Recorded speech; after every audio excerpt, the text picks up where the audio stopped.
ನಮಸ್ಕಾರ.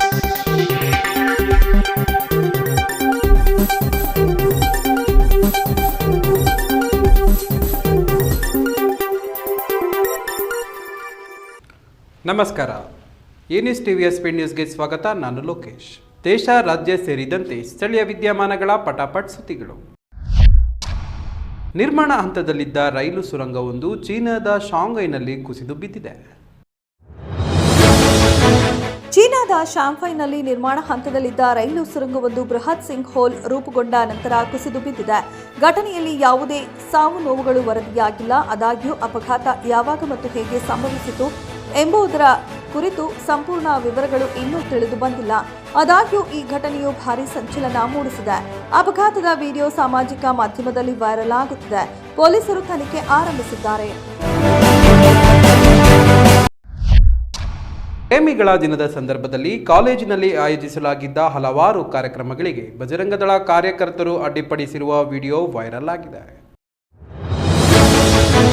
ಬಜರಂಗದಳ ಕಾರ್ಯಕರ್ತರು ಇಂದೋರ್ನ ಕಾಲೇಜೊಂದಕ್ಕೆ ನುಗ್ಗಿದ್ದಾರೆ. ಪ್ರೇಮಿಗಳ ದಿನದ ಸಂದರ್ಭದಲ್ಲಿ ಆಯೋಜಿಸಲಾಗಿದ್ದ ಹಲವಾರು ಕಾರ್ಯಕ್ರಮಗಳಿಗೆ ಅವರು ಕಾಲೇಜಿಗೆ ನುಗ್ಗಿ ಅಡ್ಡಿಪಡಿಸಿದ್ದಾರೆಂದು ತೋರುತ್ತದೆ. ಈ ವಿಡಿಯೋ ವೈರಲ್ ಆಗಿದೆ. ಬಜರಂಗದಳ ನಾಯಕರು ಪಾಶ್ಚಿಮಾತ್ಯ ಸಂಸ್ಕೃತಿಯನ್ನ ತ್ಯಜಿಸಿ ದೇಶದ ಸಾಂಸ್ಕೃತಿಕ ಸಂಪ್ರದಾಯಗಳನ್ನು ಪಾಲಿಸಬೇಕು ಎಂದು ವಿವರಿಸಿದ್ದಾರೆ. ಕಾರಿನ ಮೇಲೆ ಕಂಟೈನರ್ ಇದ್ದಕ್ಕಿದ್ದಂತೆ ಉರುಳಿ ಬಿದ್ದಿದ್ದು ಪರಿಣಾಮ ಸ್ಟಾರ್ವೇರ್ ಉದ್ಯೋಗಿಯೊಬ್ಬರು ಸ್ಥಳದಲ್ಲೇ ಮೃತಪಟ್ಟಿರುವ ಘಟನೆ ನಡೆದಿದೆ.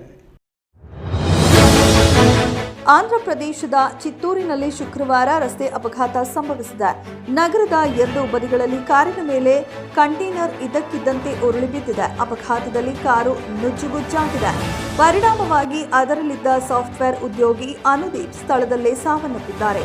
ಮೃತರ ಊರು ಗುಡಿಪಾಲ ಮಂಡಲದ ರಾಂಪುರಂ. ಪೊಲೀಸರು ಸ್ಥಳಕ್ಕೆ ಆಗಮಿಸಿ ಪರಿಶೀಲನೆ ನಡೆಸಿದ್ದಾರೆ. ಪ್ರಕರಣ ದಾಖಲಿಸಿಕೊಂಡು ತನಿಖೆ ಆರಂಭಿಸಲಾಗಿದೆ. ವಾರಣಾಸಿಯಲ್ಲಿ ನಿರ್ಮಿಸಲಾಗುತ್ತಿರುವ ಅಂತಾರಾಷ್ಟ್ರೀಯ ಕ್ರೀಡಾಂಗಣದಲ್ಲಿ ಫ್ಲಡ್ ಲೈಟ್ಗಳು ತ್ರಿಶೂಲದ ಆಕಾರದಲ್ಲಿ ಕಂಡುಬರುತ್ತದೆ. ಪ್ರವೇಶ ದ್ವಾರವನ್ನು ಬಿಲ್ವಪತ್ರೆಯ ಆಕಾರದಲ್ಲಿ ನಿರ್ಮಿಸಲಾಗುತ್ತಿದೆ. ಉತ್ತರ ಪ್ರದೇಶದ ವಾರಣಾಸಿಯಲ್ಲಿ ನಿರ್ಮಿಸಲಾಗುತ್ತಿರುವ ಅಂತಾರಾಷ್ಟ್ರೀಯ ಕ್ರಿಕೆಟ್ ಕ್ರೀಡಾಂಗಣವು ಅದ್ಭುತವಾದ ಆಧ್ಯಾತ್ಮಿಕ ವೈಶಿಷ್ಟ್ಯಗಳೊಂದಿಗೆ ರೂಪುಗೊಳ್ಳುತ್ತಿದೆ. ಈ ಕ್ರೀಡಾಂಗಣದಲ್ಲಿ ಅಳವಡಿಸಲಾಗುವ ಫ್ಲಡ್ ಲೈಟ್ಗಳು ತ್ರಿಶೂಲದ ಆಕಾರದಲ್ಲಿ ಕಂಡುಬರುತ್ತವೆ. ದೀಪಗಳ ಹೊರತಾಗಿ ಕ್ರೀಡಾಂಗಣದ ಮೇಲ್ಛಾವಣಿಯನ್ನ ಅರ್ಧಚಂದ್ರಾಕಾರದಲ್ಲಿ ನಿರ್ಮಿಸಲಾಗುತ್ತಿದೆ ಮತ್ತು ಪ್ರವೇಶ ದ್ವಾರವನ್ನ ಬಿಲ್ವಪತ್ರೆಯ ಆಕಾರದಲ್ಲಿ ನಿರ್ಮಿಸಲಾಗುತ್ತಿದೆ ಎಂದು ತೋರುತ್ತದೆ. ಇದಕ್ಕೆ ಸಂಬಂಧಿಸಿದ ವಿಡಿಯೋ ವೈರಲ್ ಆಗಿದೆ.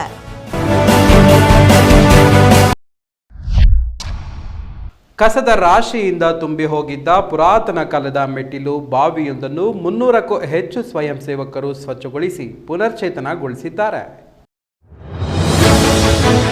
ಆಂಧ್ರಪ್ರದೇಶದ ಪೀಪಲ್ಲಿ ಮಂಡಲದಲ್ಲಿರುವ ಪುರಾತನ ಮೆಟ್ಟಿಲು ಬಾವಿಯೊಂದು ವರ್ಷಗಳ ಕಾಲ ಕಸದ ರಾಶಿಯಿಂದ ಮುಚ್ಚಿ ಹೋಗಿತ್ತು.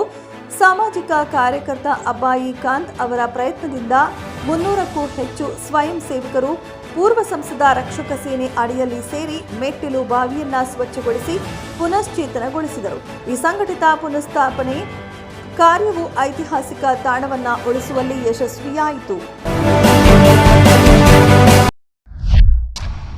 ಜ್ಯೋತಿಷಿ ಮಾತು ಕೇಳಿ ತಂದೆ ಸಾವಿಗೆ ತಾಯಿ ಕಾರಣ ಎಂದು ನಂಬಿ ತಾಯಿಯನ್ನು ಮಗಳೇ ಉಸಿರುಗಟ್ಟಿಸಿ ಕೊಲೆ ಮಾಡಿರುವ ಘಟನೆ ತುಮಕೂರಿನಲ್ಲಿ ನಡೆದಿದೆ. ತುಮಕೂರಿನಲ್ಲಿ ಜ್ಯೋತಿಷಿಯೊಬ್ಬನ ಮಾತು ಕೇಳಿ ತಂದೆಯ ಸಾವಿಗೆ ತಾಯಿ ಕಾರಣ ಎಂದು ನಂಬಿದ್ದ ಸುಚಿತ್ರಾ ಎಂಬಾಕೆ ತಾಯಿ ಪುಷ್ಪಾವತಿ ಅವರನ್ನ ತಲೆದಿಂಬಿನಿಂದ ಉಸಿರುಗಟ್ಟಿಸಿ ಕೊಲೆ ಮಾಡಿದ್ದಾಳೆ. ಬಳಿಕ ಇದನ್ನ ಹೃದಯಾಘಾತ ಎಂದು ಬಿಂಬಿಸಲು ಯತ್ನಿಸಿದ್ದಾಳೆ. ಆದರೆ ಗ್ರಾಮಸ್ಥರ ಅನುಮಾನದಿಂದಾಗಿ ಸತ್ಯ ಹೊರಬಂದಿದೆ. ಖ್ಯಾತಸಂದ್ರ ಪೊಲೀಸರು ಸುಚಿತ್ರಾಳನ್ನ ವಶಕ್ಕೆ ಪಡೆದು ವಿಚಾರಣೆ ನಡೆಸಿದ್ದು ಕೊಲೆ ಒಪ್ಪಿಕೊಂಡಿದ್ದಾಳೆ. ಈ ಸಂಬಂಧ ಪ್ರಕರಣ ದಾಖಲಿಸಿ ತನಿಖೆ ಮುಂದುವರೆಸಿದ್ದಾರೆ. ಅಂಧ ಶ್ರದ್ಧೆಗೆ ಬಲಿಯಾದ ಈ ಘಟನೆ ಸಮಾಜಕ್ಕೆ ಕಳಂಕ ತಂದಿದೆ. ಪ್ರೇಮಿಗಳ ದಿನಕ್ಕೆ ಗುಲಾಬಿ ಬೆಳೆದ ರೈತರ ಮೊಗದಲ್ಲಿ ಮಂದಹಾಸ ಮೂಡಿದ್ದು ಕೆಂಪು ಗುಲಾಬಿಗೆ ವಿಶೇಷ ಡಿಮ್ಯಾಂಡ್ ಬಂದಿದೆ. ಪ್ರೇಮಿಗಳ ದಿನಾಚರಣೆ ಸಮೀಪಿಸುತ್ತಿದ್ದಂತೆ ಚಿಕ್ಕಬಳ್ಳಾಪುರ ಮತ್ತು ಕೋಲಾರ ಜಿಲ್ಲೆಗಳ ಗುಲಾಬಿ ರೈತರಲ್ಲಿ ಸಂತಸ ಮನೆ ಮಾಡಿದೆ. ಕೆಂಪು ಗುಲಾಬಿಗೆ ಭಾರಿ ಬೇಡಿಕೆ ಇದ್ದು ತಲಾ ಹೂವಿಗೆ 20 ದರಕ್ಕೆ ವ್ಯಾಪಾರಿಗಳು ಖರೀದಿಸುತ್ತಿದ್ದಾರೆ. ವಿದೇಶಗಳಿಗೂ ರಫ್ತು ಹೆಚ್ಚಾಗಿದೆ. ಫೆಬ್ರವರಿ 14 ಬಂತಂದ್ರೆ ಸಾಕು, ಪ್ರೇಮಿಗಳಿಗೆ ಎಲ್ಲಿಲ್ಲದ ರೋಮಾಂಚನ.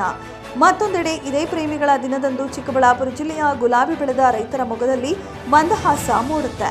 ಇನ್ನು ಚಿಂತಾಮಣಿ ತಾಲೂಕಿನ ಆನೂರು ಹೊಸಕೋಟೆಯ ಕೃಷ್ಣಾರೆಡ್ಡಿ 4 ಎಕರೆ ಪಾಲಿಹೌಸ್ನಲ್ಲಿ 16 ಬಣ್ಣಗಳ ಗುಲಾಬಿ ಬೆಳೆದಿದ್ದು, ಪ್ರೇಮಿಗಳ ದಿನದ ಹಿನ್ನೆಲೆಯಲ್ಲಿ ಕೆಂಪು ಗುಲಾಬಿಗೆ ವಿಶೇಷ ಡಿಮ್ಯಾಂಡ್ ಬಂದಿದೆ.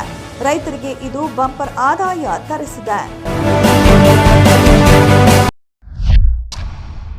ಬೆಂಗಳೂರು, ದಾವಣಗೆರೆ ಹಾಗೂ ಧಾರವಾಡದ 29 ಸ್ಥಳಗಳಲ್ಲಿ ಏಕಕಾಲಕ್ಕೆ ಲೋಕಾಯುಕ್ತ ದಾಳಿ ನಡೆಸಿದ್ದು, ಈ ವೇಳೆ ಒಟ್ಟು 23.75 ಕೋಟಿ ಮೌಲ್ಯದ ಅಕ್ರಮ ಆಸ್ತಿ ಪತ್ತೆಯಾಗಿದೆ.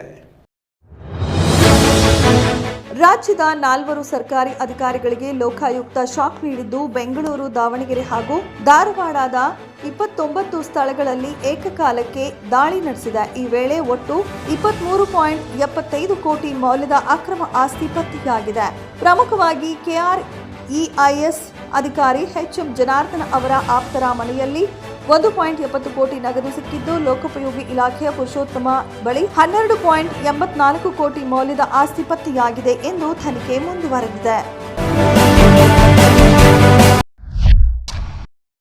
ಫುಟ್ಪಾತ್ನಲ್ಲಿ ಸ್ಕೂಟರ್ ಓಡಿಸುತ್ತಿದ್ದ ವ್ಯಕ್ತಿಯನ್ನು ಒಬ್ಬ ವೃದ್ಧೆ ತಡೆದು ಅವನನ್ನು ರಸ್ತೆಗೆ ಹಿಂತಿರುಗುವಂತೆ ಮಾಡಿದ್ದಾರೆ.